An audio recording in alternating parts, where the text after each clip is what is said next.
I grew up in one of the toughest boroughs in the UK, a loving family with not much money. I remember wearing my mum's jacket to school, and once a friend clocked it and asked if I was wearing my mum's jacket. I simply lied and said it was mine. I was maybe 12 years old at the time and already learning to hide where I came from.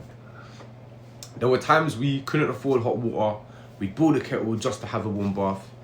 My family would stand in the supermarket, checking prices, putting things back, doing the mental arithmetics that poor families know by heart.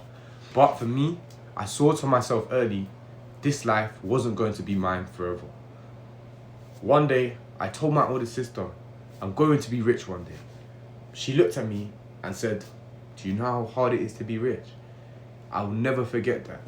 And not because I was wrong, but because I realized that poverty around me wasn't just financial, it was a way of thinking too. Sport became my way out. Sport became my way out.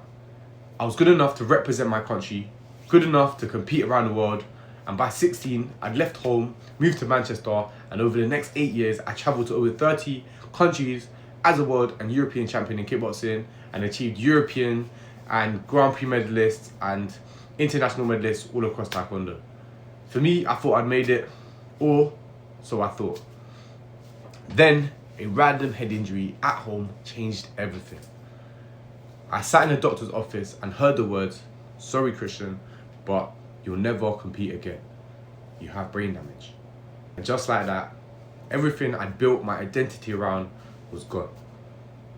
I had some savings, a little crypto knowledge, no real transferable skills outside of my sport I could no longer compete in. But I refused to go back to what I grew up with. I went hard in crypto, made over $100,000 in a single bull run. Then the company went bankrupt and I lost it all.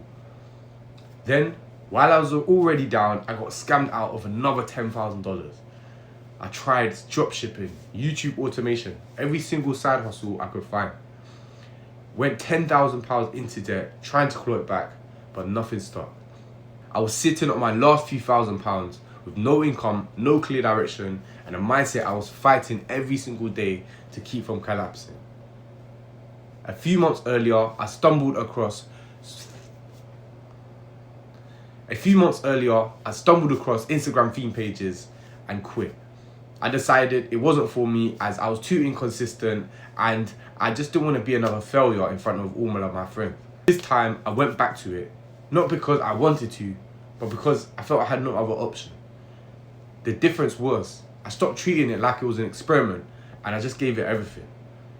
The same discipline I spent years building as a professional athlete, I redirected it here. I went from 1,000 followers to 100,000 in under 6 months, then just kept going. Today, I run multiple Instagram accounts with over 900,000 followers combined across different platforms, and a consulting business that generates more income than I'd ever made during my fighting career.